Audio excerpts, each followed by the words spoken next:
Ohio State.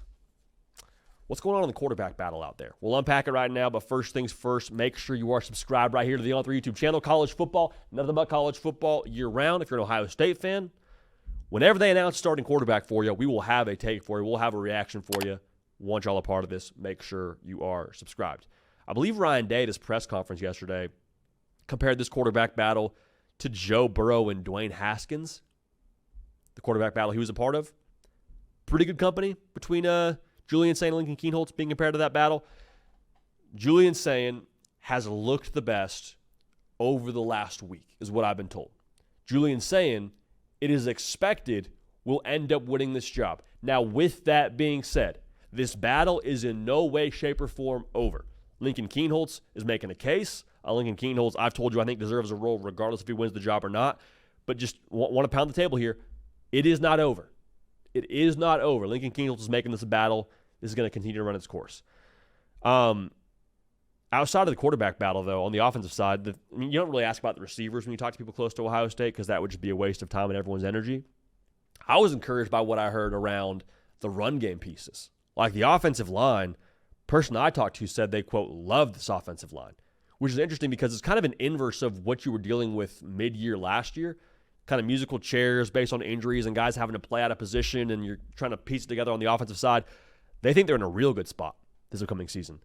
What that says to me is you just can ask less of your starting quarterback. The Texas game is one thing, but outside of the Texas game, like we just need you to be ready to roll by November 1 when we play Penn State. Like the running back room, I've been told they now feel good about. There was cautious optimism in the spring. They actually feel real good about them now. C.J. Donaldson was a guy that impressed me during that spring game, the transfer from West Virginia. James Peoples, a guy that's been there, Ohio State fans are excited about. Bo Jackson, young buck that's been flashing so far during fall camp, had a good spring as well.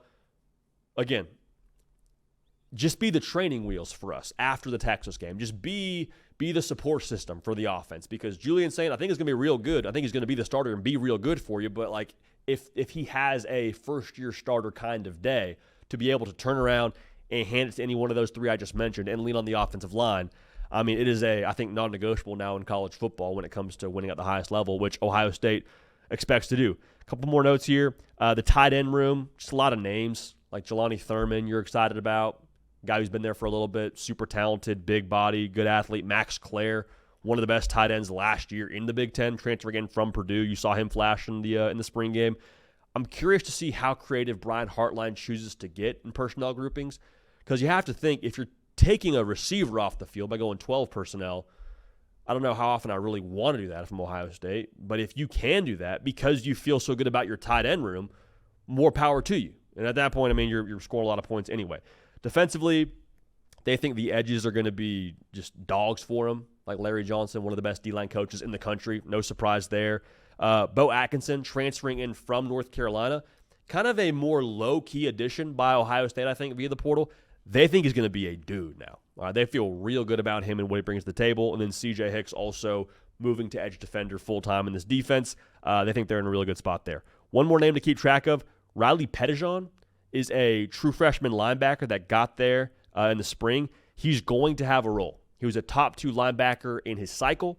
He lost his black stripe already, which if you know anything about that, that means you are ready to go do some damage at Ohio State. Whenever you get that black stripe removed, kind of a rite of passage.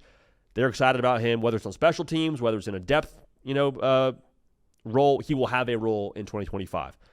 Biggest takeaway here that I got, outside of the quarterback battle stuff, outside of everything I just mentioned, there is no complacency right now when you talk to people that are around the team in Columbus. Reason being, what we've said ad nauseum on this show, a lot of new people that haven't really done anything at Ohio State just yet, and the roles they're going to be, they're not worried about fighting complacency here in 2025, which I think if you're an Ohio State fan, I mean, that is music to the ears.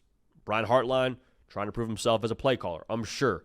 Julian Sayin, Lincoln Kienholz, whoever wins that job, trying to earn their keep as a starting quarterback. New starters on defense, like Matt Patricia, trying to earn what he is as a defensive coordinator back again at the college level. So there's a lot there. All good stuff, though, so far out of fall camp for Ohio State, and fully expect them once again to be one of the top teams in the country based on that intel and based on what we know about Ohio State and how they're putting this whole thing together.